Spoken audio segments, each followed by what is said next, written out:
The Last House on Gallow Street.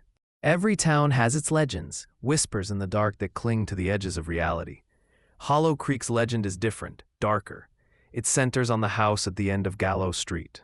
A crooked Victorian structure, cloaked in ivy and shadow, it stands as a silent sentinel. Abandoned for decades, its dust-covered windows stare out like vacant eyes. The warped fence surrounding it seems to hold back something sinister. Grass never grows within its boundaries, a barren patch in a sea of green. An open mailbox hangs crookedly, a silent invitation. Halloween night is different here. The neighborhood buzzes with trick-or-treaters, a kaleidoscope of costumes and laughter, but parents grip their children's hands tighter as they near Gallow Street. Even the boldest kids cross to the other side, avoiding the house's gaze. The legend says the house opens its doors only on Halloween night, and anyone foolish enough to knock might just be let in. 4 high school seniors, Lena, Max, Jordy, and Kim, decided to test the legend. Friends since childhood, they were bonded by shared dares and whispered dark stories. This was to be their last scare before college scattered them to the winds. Jordy, the self-proclaimed leader, had a plan.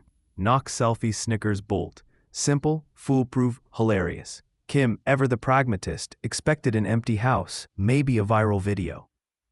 They were wrong. The house loomed, a silent monolith against the twilight sky. No cheerful lights, no grinning pumpkins, no playful cobwebs adorned its facade. Only an oppressive darkness that seemed to swallow the light. As Lena reached for the rusted gate, the porch light flickered on. A single, sickly yellow bulb casting long, distorted shadows.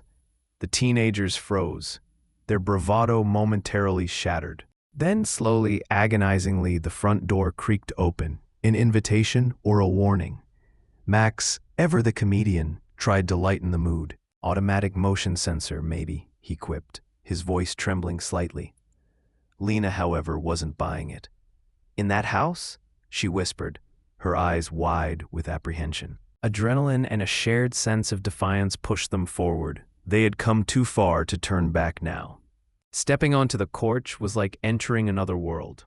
The air turned instantly cold, a bone-chilling draft that seeped into their very souls.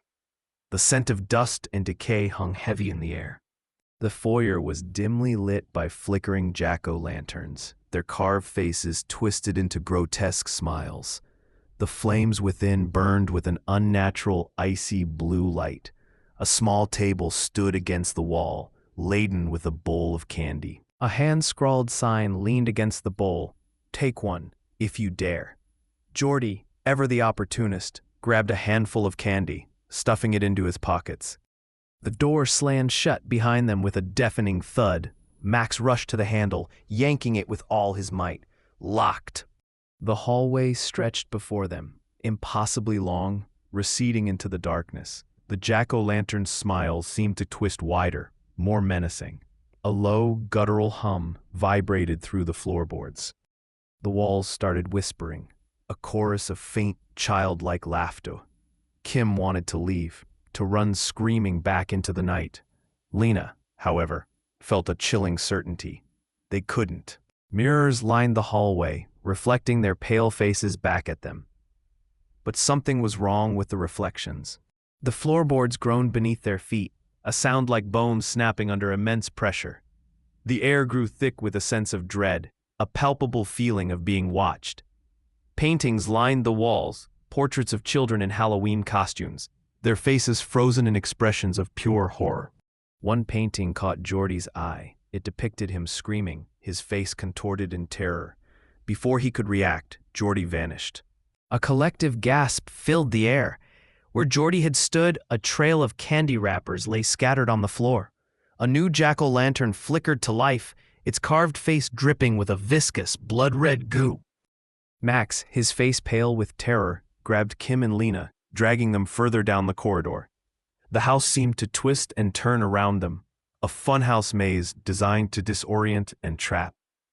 Doors opened into pitch blackness, beckoning them into the unknown. Footsteps echoed behind them, growing closer with each passing second. A cold breath brushed against their necks, sending shivers down their spines. They stumbled into a kitchen, the scene within a macabre tableau. The oven clicked on, the pilot light igniting with a whoosh. Knives trembled on the counter, their blades glinting in the dim light. The refrigerator door swung open, revealing rotted meat and a severed mask, its painted smile mocking them. Kim screamed, a high-pitched shriek that echoed through the house. Candy poured from her mouth, an endless stream of sugary horror, choking her. Candy worms crawled out of her eyes, writhing and squirming. Kim collapsed, spasming on the floor, her body contorting into unnatural shapes. Another jack-o'-lantern lit up, its face a grotesque caricature of Kim's dying expression. Max and Lena, paralyzed by fear, finally found the strength to bolt for the stairs. The steps turned soft beneath their feet, like treading on yielding flesh. A sticky, wet sound echoed through the stairwell, a sickening squelch that made their stomachs churn. They reached the top of the stairs and found themselves in a hallway lined with mirrors. The mirrors showed them their reflections, but something was terribly wrong. Their eyes were hollow, empty sockets staring back at them.